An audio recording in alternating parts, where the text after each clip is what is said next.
Greetings. I must apologize for the late start. The reason for that is because internet instability, unstable the internet. And I didn't want to have a poor quality delivery of service to you today. So I thought, let me wait until it balances out a bit, because apparently there are a few people on the network which is affecting the strength of the internet. But it seemed to be stabilized. So here's hoping that things go smoothly today. Welcome to Uncensored Guyana. I'm Dr. Prasad. There's a lot happening of importance. But I first want to touch on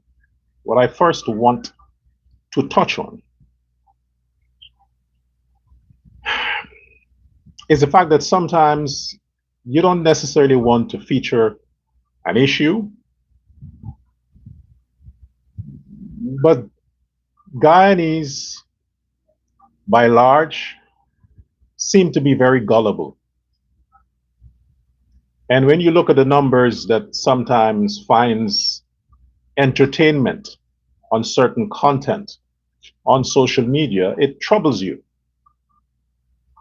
You're wondering if this number represents the persons within Guyana, or does it include people who are just curious about the nonsense happening in Guyana?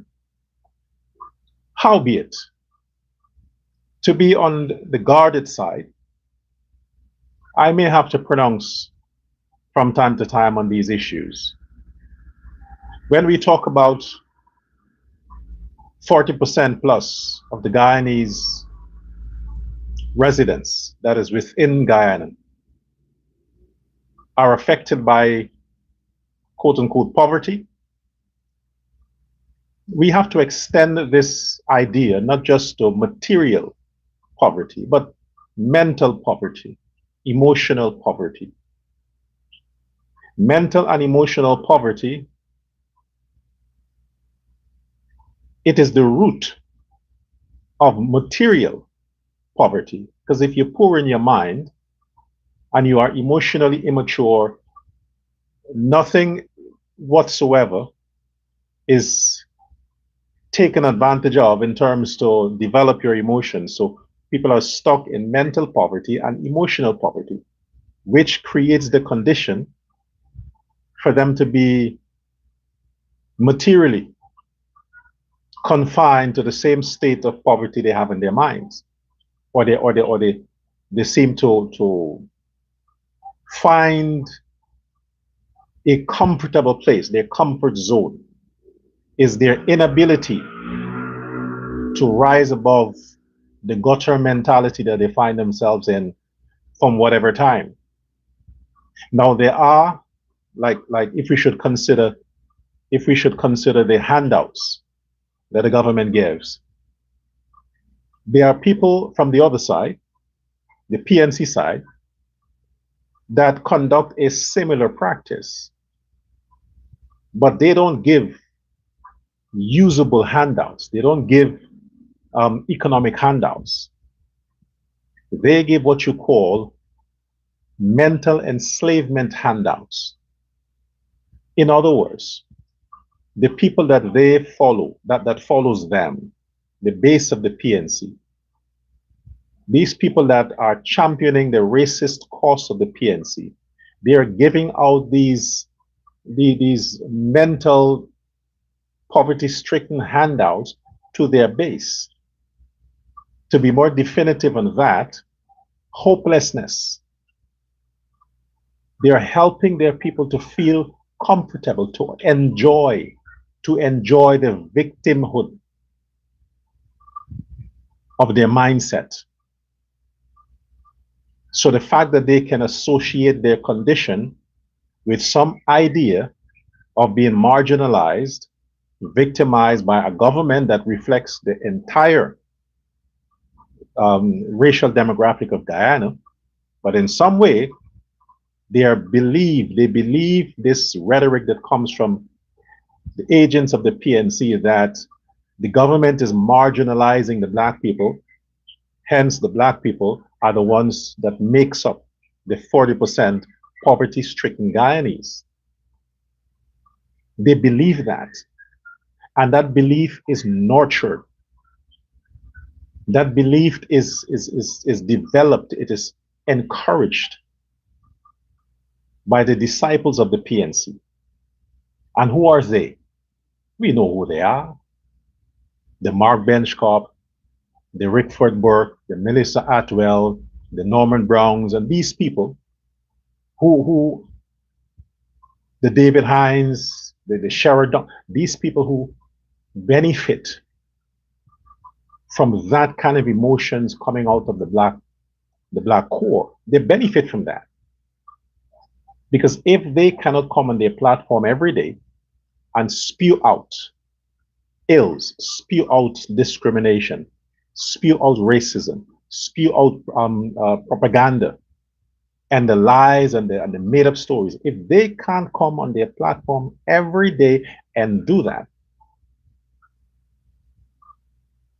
they are held accountable for the depression that continues to be experienced in the black communities.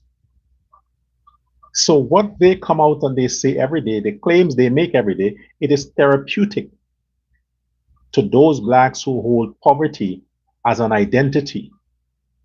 It's like they have a day for the poor. They have a special march for the poor. They have a special holiday for the poor. It's like an identity now. And the whole idea of getting out of that, it's not sexy, it's not something they want to embrace. Because when they do, the whole point of getting out of that environment, that community of mindset about poverty is acute, then what happens? What happens is that they have to take the responsibility now of having to do something about it. So when the government under President Irfan Ali is extending the olive branch, is extending all of these contracts, these job contracts, and I'm not talking contracts with contractors, I'm talking contracts wherein the citizen gets the opportunity to apply themselves in a meaningful, productive way to help themselves. When the president extends that contract, they don't want to take it because it means they have to work. It means they have to start thinking different. They have to start thinking like a resourceful Guyanese who is a part of the team. They don't want to be a part of the team. Now, what has happened? Because the PNC is no longer the majority opposition, they shifted that responsibility to Azruddin Mohammed, and he gladly accepted it. However, he is a bit more extremist. He is a bit more extremist with that agenda, simply because this is not about the people. He is not fighting for black people because he's not black. He has no interest whatsoever in the welfare of the average Afro-Guyanese, none whatsoever. He's not concerned about it. He's not bothered by it because it's not his thing. It's not in his culture. It's not in his policies as an individual. And it's definitely not in his race. So he just hijacked the so-called black curse because he has a personal agenda. And that personal agenda is staying out of prison. And that's what makes it more dangerous. His agenda is avoiding extradition. He understands that as long as he pretends to love the blacks and pretends to support the ideology of poverty, he will be safe in Guyana. That's as far as his safety goes. So this dying man, drowning man, clinging to a straw, the game that the Mohammeds are playing, they're using the straw. The straw is the Afro-Guyanese that the PNC abandoned. The Afro-Guyanese that PNC abandoned. That is the straw that the Mohammeds are clinging to because they understand that that's the only straw that can save them from extradition. How would this be possible? Politics. The blacks have demonstrated already that they are capable of blocking the law enforcement from enforcing the law when it comes to the Mohammeds. They have done that already by way of the vehicles, Caesar, and other stuff. So the Mohammeds tested and have proven that we can depend on these people. They are not bothered about the arrest because usually when the arrest is going to happen, it is quiet, it is quick, and it's silent. But if the arrest is something that is loud, the blacks will also protect the Mohammeds from being arrested locally in Guyana. So far, they were not aware of the time. This is why they weren't activated. But I'm 100% sure that if the Mohammeds were not granted bail the first time they were arrested via the extradition order, if they were not granted bail, there would have been chaos outside the courts. Chaos. While the Mohammeds would have been safe behind the cells in the prison, there would have been bloodshed outside of the courts, the High Court of Guyana. They got bail. So they understand that they have the sentiment of poverty in their hands and they're going to manipulate it to their own personal benefit regarding avoiding extradition. These talking points that the Mohammeds are coming with now, and they're continually holding on to that. It is political. The fact that they are basing this whole scenario on a witch hunt, they're deflecting, they're gaslighting the Guyanese public. Not the Guyanese public. They're gaslighting the poor people that they seem to rescue into thinking that this whole thing is a conspiracy with the Guyana government and the United States government to get rid of the Mohammed because the Mohammeds are a threat. The average thinking Guyanese, blinded by racism, blinded by political partisan, blinded by the fact that they hate the PPP, they can't justify their hatred. They just know they hate the PPP because Norton told them they hate the PPP. The average person that is in that position would not stop to think that the Mohammeds, father and son, the entire family, was never PNC. They were always PPP. So the politics that the Mohammeds are playing today, it's PPP politics, it's not PNC politics. And the reason for that is because they thought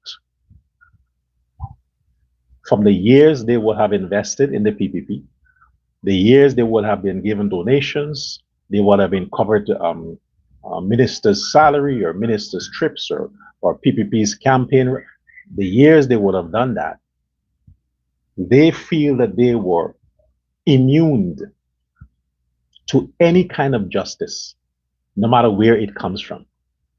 That the government, the PPP government, must always look out for them. In their minds, this is the whole point why we supported the party all these years. We didn't support the party because we're Indian and we want to stand with an Indian party. No. We support the party because we are corrupt businessmen.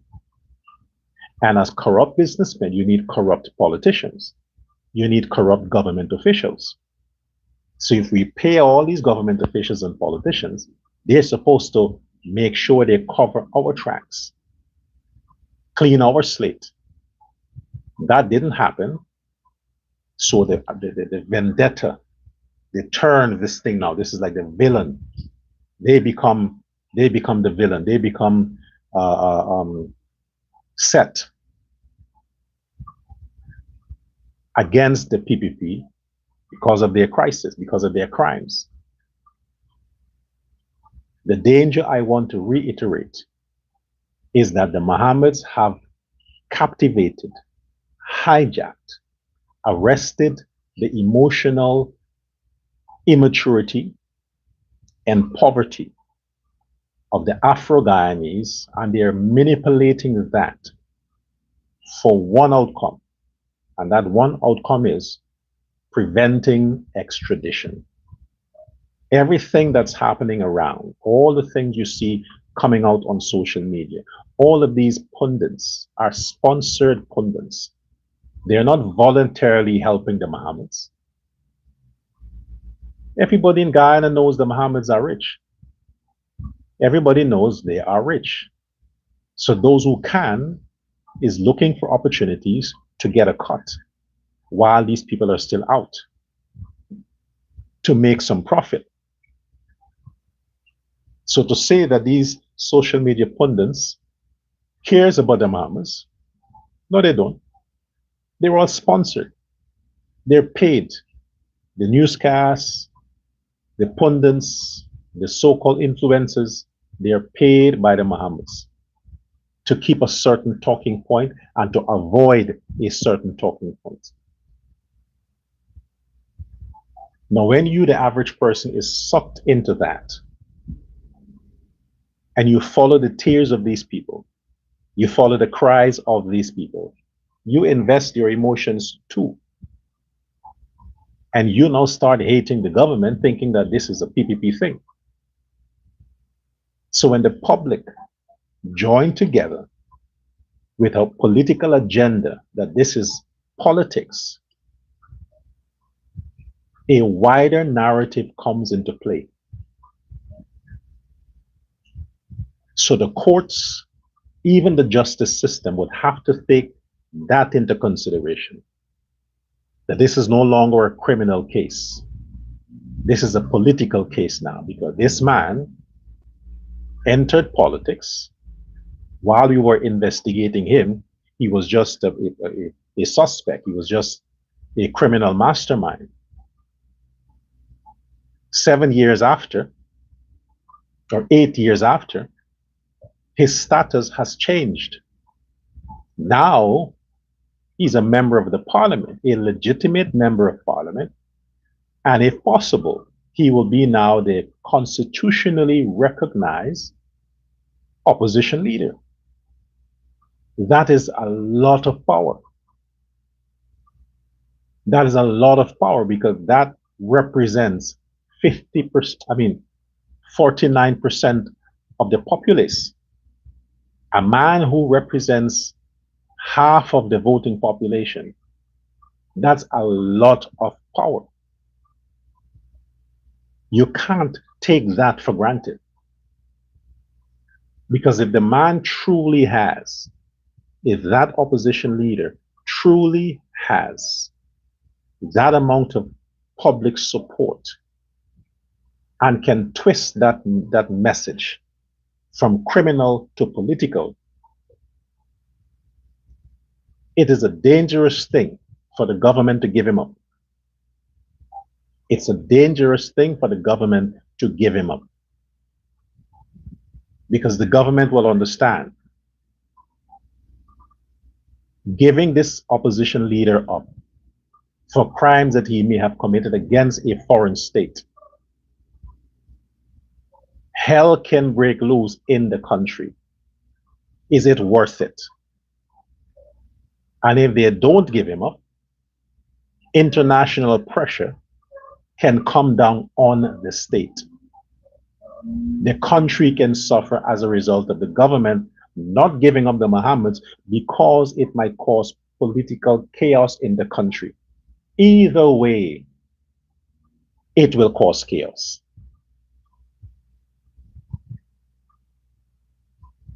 So it is a smart move. It is a move of being patriotic, being concerned,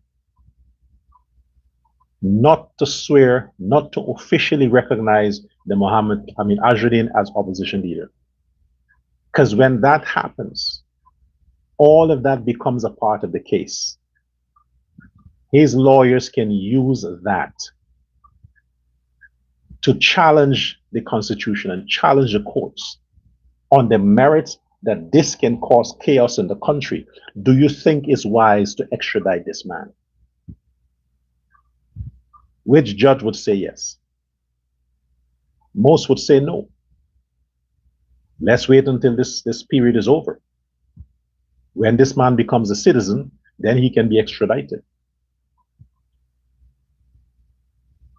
But as long as he's opposition leader, he would have that protection, not immunity, protection, political protection.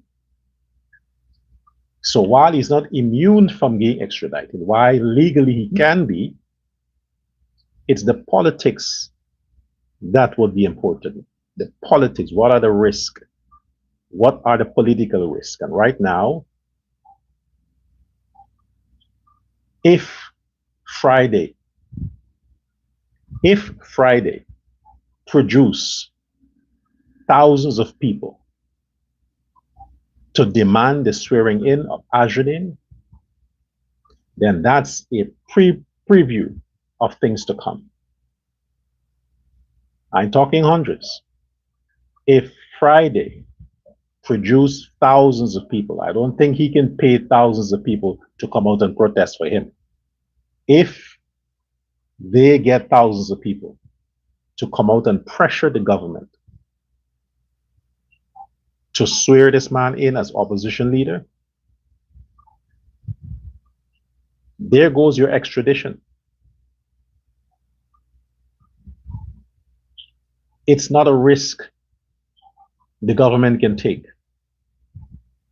The government will have to know how they play with their international partners, because if the Americans think that the government is weak and fear of public disturbance, the government now is backing down, how would that affect the economy?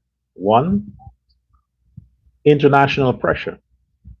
Banks, the IMF, and all these other banks will start to exert pressure on Guyana. The economy can suffer. Businesses will not want to go ahead and renew their contracts or extend their businesses, because for them the climate is no longer safe. And I'm not talking the climate about physical safety. Climate in terms of, if the government now comes under some kind of scrutiny from the international arena because of their inability to respect the international law regarding the extradition treaty, the international banking system can pressure businesses not to do business in Guyana. It will affect Guyana's economy because of one man.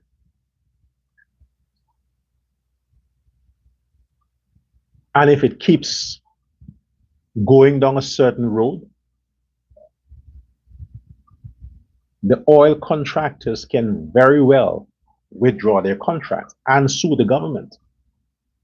Suing the government means suing the nation, because the government don't pay the bills, the people pay the bills. We can have a situation like Venezuela. We can have a situation like Venezuela. So when you see governments are using force to keep the citizens a certain way, it is not just because they want to have peace within the country. but it's because they want to assure their international partners and countries that, hey, we have this under control. You can invest in our economy. You can invest in the country. You can trust our legal system. We don't compromise. We are not pressured by local agents. It's a lot at stake.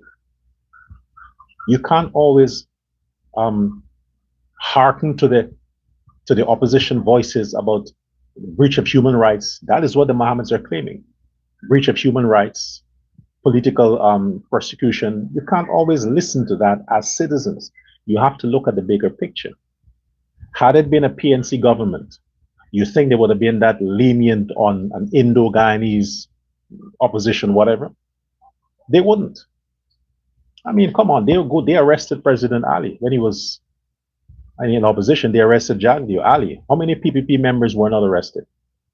There were people extradited under the PNC 2018. People extradited. Some wavered their right to contest, and they just went and to face their crimes. But when you allow the PNC to control the opposition narrative in favor of the Mohammeds, you think that the Mohammeds are being victimized by the PPP. Poor people are victimized. Poor people. Billionaires are not victimized. Billionaires get their day, their judgment day. That's what they face. And they cry victimization because they want to continue with their crimes. They want to continue with what they're doing. Money is never enough. There are two things that most men can't live without: power and money. The Mohammeds had both. Now, if he is the opposition leader, he will have absolute power, only second to the president.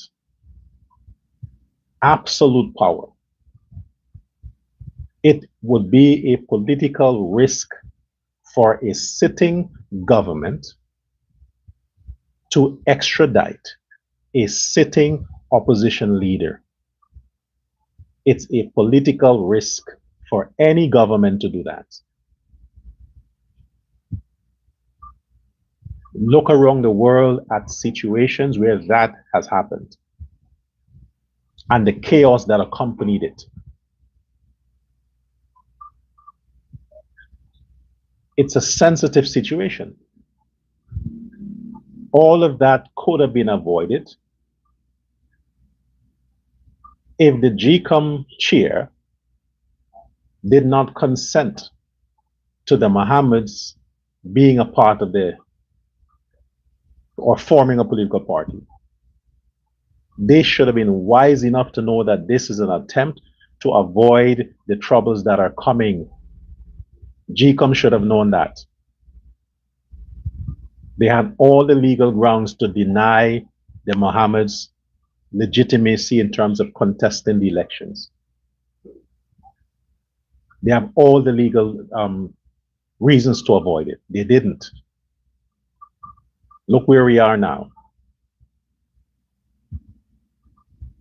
Attorney General Anil Nandala had all the reasons when the request was made to use the powers of the state, the influence of the state, to appoint the right magistrate, send the case to the right magistrate that you know would rule in favor of the extradition. He blew it. Now look the problem we're in. Look at the problem we're in right now. Because of all the mistakes that people, the government trusted to deliver in favor of the people of Guyana, they didn't. This is why you always have to have people that you know got your back. The GCOM chair did not have the backs of the Guyanese people. And Nandala didn't have the backs of the Guyanese people. He has a reputation of failure. Since before Adriana's case, you had 2020 post-elections. You had riots. You had kidnappings. You had torture. You had all those things.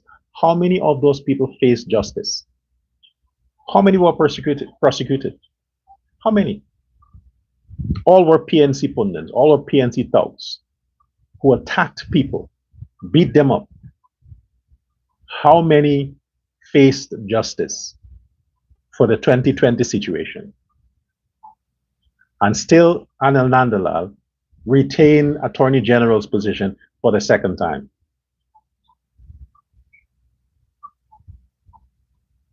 So the people understand how twisted the judicial system in Guyana is. The Mohammeds know that. They understand how ridiculous it is. The fact that they could have 150,000 Guyana dollars bail for that level of crime in their extradition case. They know that it's a win-win situation for them. The laws, if applied properly, guarantees the Mohammeds extradition. No matter what their defense lawyer claims or comes up with, they can't escape that. The only way they can escape is political sentiments. Political sentiments. Playing this out in the public, using the public to induce protest, disturbances, fear in the people. Then the powers that be will have to take that into consideration. To say, well, we have to prolong this. We have to leave this situation as it is. But the risk of doing that is that Guyana can lose trust internationally. So which is better? Getting rid of the man to face his crimes, or risk your international reputation, risk losing businesses, risk being sanctioned as a country, risk being invaded as a country, risk inflation rising, risk poverty being larger? Which is better? Look around the world and see what is happening to countries who thought they could avoid not just extradition, but they could play the game. You're talking about the most powerful nation on earth, who controls all the governments on earth. You want to go up against them for one individual or two individuals who rigged, manipulated, corrupted, confused, conspired. Their hands are in everything from murder to conspiracy to drugs to arms to prostitution. Everything their hands are in. You want to risk the sovereignty of your country for people like the Mohammeds? Let me digress. Today,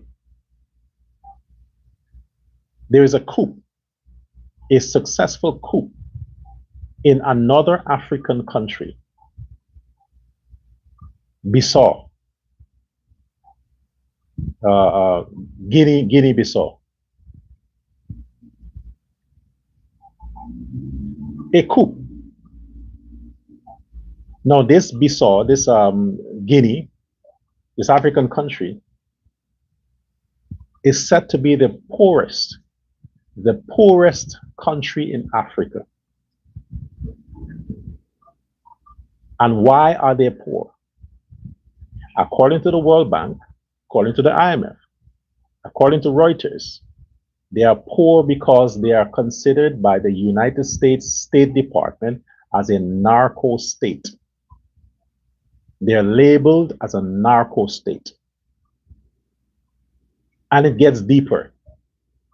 Being a narco state and the way they are located, the way this Bissau, this Nassau, Guinea-Bissau is located on the map, they are a convenient route for drugs from Latin America to Europe and America. A convenient landing point. So the drug cartels from Guyana, Venezuela, Colombia, and the Latin American countries channel the drugs through Guinea-Bissau, get free passage because the drug cartels in Latin America controls from the president to the politician in that African country. And all they do is to facilitate the drug trade so the drugs can get to Europe and the US, ignoring the needs of their people, like most African countries do. Facilitate crime, facilitate drugs, facilitate the sales of arms. They do that, and they ignore the needs of their people. So you have a constant coup, constant civil war, constant tribal war, constant bloodshed, because the leaders, the African leaders, they have one agenda: private, personal fulfillment.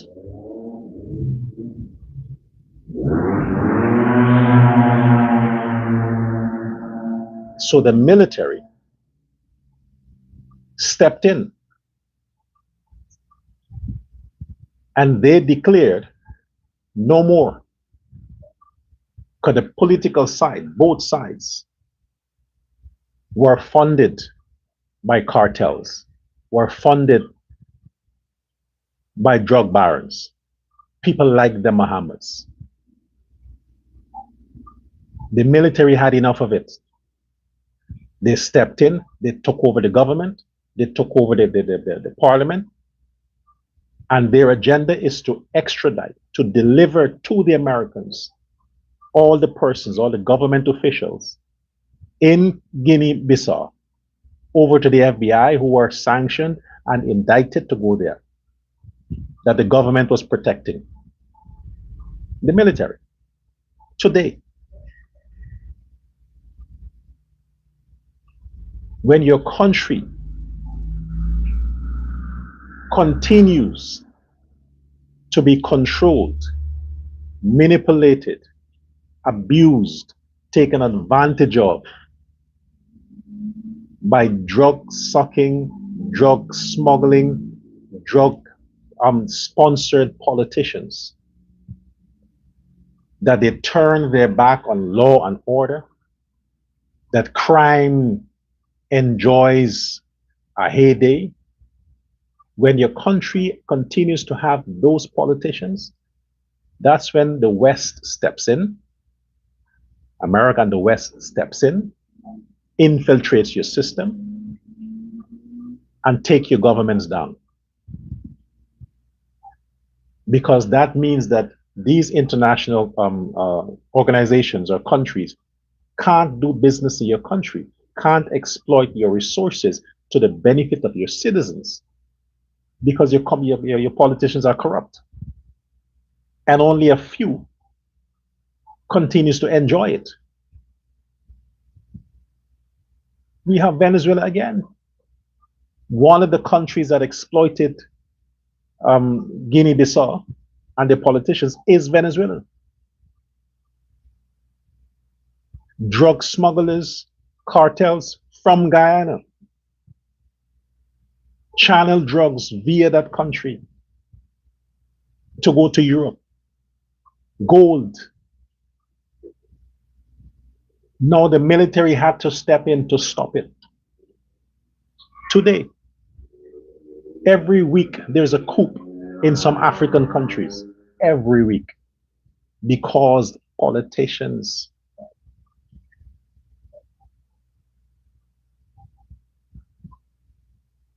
You can say whatever you want about Europe and America. They have the best monitoring system. They have the best. Simple tax evasion. Politicians go to jail for that. Simple text messages. They lose their careers for that. And you have something as massive as all the indictments, all the gold smuggling, all the conspiracies. You have confessions from GRA employees, confessions from people who facilitated the Mohammeds in their corrupt criminal enterprise. Legal confession, documented confessions. You have all of that. And the Mohammeds are still free to run around and plan protest, thinking that they're indispensable. The man is still free and empowered to come on camera and claim that he won the elections, that he should be the president, or he is the president. When you're pushing that narrative out, from the mouth of the devil himself, convince his base that he was robbed the election, that he is their true president, and he tells them, come out on Friday and let's burn the city down. What do you think they're going to do? They're responding to an order from a man that they deem the legitimate leader. Why do you think it's so easy to take down Maduro? Because the Americans don't recognize Maduro as the president. They don't recognize him as the government. He's a rogue president, an illegal government, and the head of a narco state. So it's easy for them to go take him out. Nobody will sympathize with that because he's not legitimate. So if you have in Guyana the opposition leader who is convincing and has convinced his base that he is the true president, that he was robbed the election, that they want to chastise him, that is political prosecution, that he's innocent. And he tells this base, come out and let's burn the city down Friday. They don't care about what appeal, what is possible, what Home Affairs ministries say. Ali can go on his knees and beg them to stay home. They would not listen because in their heart, they are convinced of what their demon king is telling them. All because GCOM gave him a free pass to contest the elections. The PNC were silent on his crimes. The PNC media was silent on his crimes. The courts grant him soft drink money bail. The parliament swore him and his party at the convening of the parliament. All of that happened. What can stop him now? You did all of that and you still claim the man is guilty? If he was guilty, the first thing, he should have been blocked from contesting an election. He should have been blocked. Case closed. Then we won't have this. You won't have all these fights in the courts and all that kind of stuff. He would have been blocked because he would have been just like anybody else who were indicted and the warrant for the extradition, like all the others who were extradited. That's how he was. But he got a different, special, high-profile case because you allow him to contest an election and you gave him the platform he needed, the boost he needed, so he now replaced the black opposition. The fact that he's the opposition leader elect, that's a powerful position. That's what you need to challenge now, not the indictment. You got to convince his base that their leader should go to prison. And how are you going to do that? How are you going to convince his base that he should go to prison? How? You can't. When push comes to shove and chaos begins, the people who will be fighting against the Mohammed group would be the law enforcement, the soldier and the police. PPP supporters wouldn't come on the street to fight against the Mohammeds. No. It will be the Mohammed supporters against the police and the soldiers. That's it.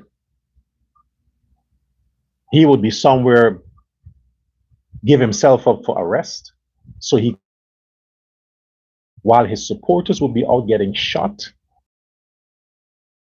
related. All of that will happen. And it will prolong until a compromise will have to come. A compromise. The government will have to facilitate a compromise to put the extradition officially on hold with the consent of the United States for public safety.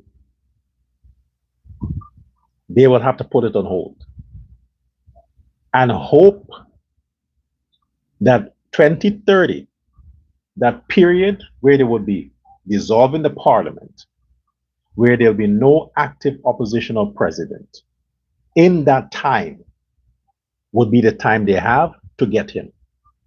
When he's just a citizen, then they can get him. That's 2030. But as long as he is sworn in and he has an official title, his people, he can call his people forth and create public unrest and chaos to block any attempts to extradite him. Even if the courts say you must be extradited, politics will say, well, we got to put it on hold. Watch that. Even though the courts might give the green light, they still would not extradite him. They still wouldn't. And the courts may not give the green light, not because he's innocent, but because the judges or the magistrate would have to look at the bigger picture, which is if we give the okay, that can mean the end of the country. So we have to take that into consideration and keep postponing this case. Calling it over, calling it back, and prolonging it as long as they can.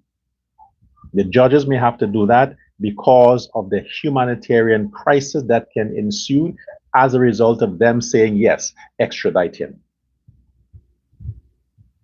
Then would you blame the magistrates or the judges? They would have to make the political decisions for politicians because it's no longer a legal issue. It is a political issue. When the Mohammeds get his day in the parliament and he becomes the opposition leader, it's no longer a legal issue. The extradition takes on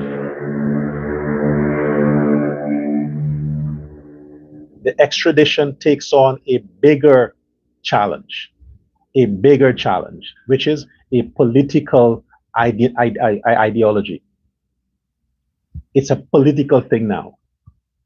That's bigger than the courts. Courts don't have powers over that. That's where the people would be the judge and the jury. And the people that represents this man, or this man claims to represent, they would be the judge and the jury. They will decide. The courts can do nothing about it. Let's hope the government is strong enough, consistent enough, not to hold that special setting for the win party to swear their man in, and they can get this thing over with in the courts, deliver this man. That will test the character that he has. Because when they lose in the courts and the court says, yes, we have grounds for you to leave the country by way of extradition, let's see what he would say then. If he would go willingly, or to tell his people, let's destroy. I'm not going anywhere. Let's fight this. Let's see how it goes. But like I said before, the poverty that is a mindset for the PNC people that Azruddin has hijacked, and he's using that, that is the only weapon he needed. With that weapon, he will get those Negroes to do whatever he wants. And you will see on Friday how far they will go. I hope the government does not give permission, because you can't just call a protest like that.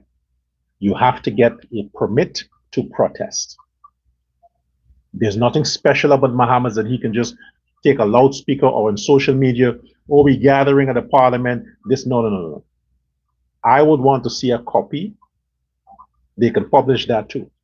The Guyana Police Force must produce a copy of a permit the Mohammeds secure for their protest on Friday. You have to produce it. Produce it on social media so we can see that they have a legal right to protest. If they don't, and they still protest, and you don't arrest Mohammed, then he's a free man. But he has to produce, and the government, the police force has to produce the permission that they granted the Mohammeds to hold their protest. They have to publish that. I want to see it.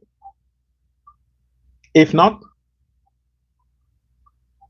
you could arrest him. Let's see what he says. Let's hear what he says and how his people will defend it. He's breaking the law. He broke the law, he's breaking it again. He's not officially the opposition leader, so he's breaking the law. Anyway, and one more thing.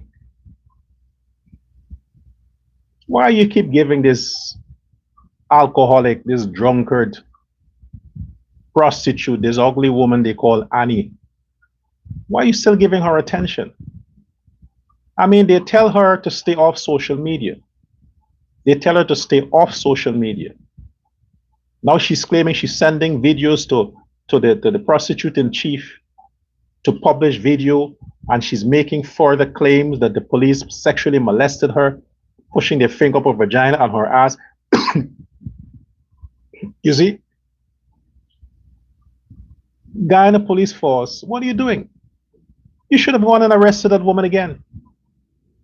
You should arrest her, and this time check her in the psychiatric ward in New Amsterdam. I think Georgetown has too. She needs psychiatric evaluation. She needs to go in rehab, drug rehab. But most importantly, the woman is delusional. She needs to have a psychiatrist analyze her and let her just give her some time in a mental hospital. So if she's conspiring with this Melissa Atwell, this is not a grounds for you to file charges against the Melissa woman. It's a conspiracy for them to betray the law and to break the law. You have all these grounds to go after these PNC people. The woman is coming out now and making these sexual allegations against the Guyana police force. Imagine you saying police people pushing the, yeah. That's why she's a mental. The woman is mentally sick. She's deranged. She's on drugs. She's on alcohol. Just go get her. Pick her up. Take her to get her psychiatric evaluation, and she needs to be put her in a psychiatric prison pending the case. Just let her stay there for a while. And the others. So since you can extradite Azruddin to the United States, you can get the US to extradite Atwell to Guyana. All them that is wanted, Guyana is wanted in the US, you can get the same extradition treaty. You have it. Get Burke, get Atwell, get Benchcorp, you get them. It's not a one-way thing. When the Mohammed is gone, let the rest come. Anyway, until next time, share this live.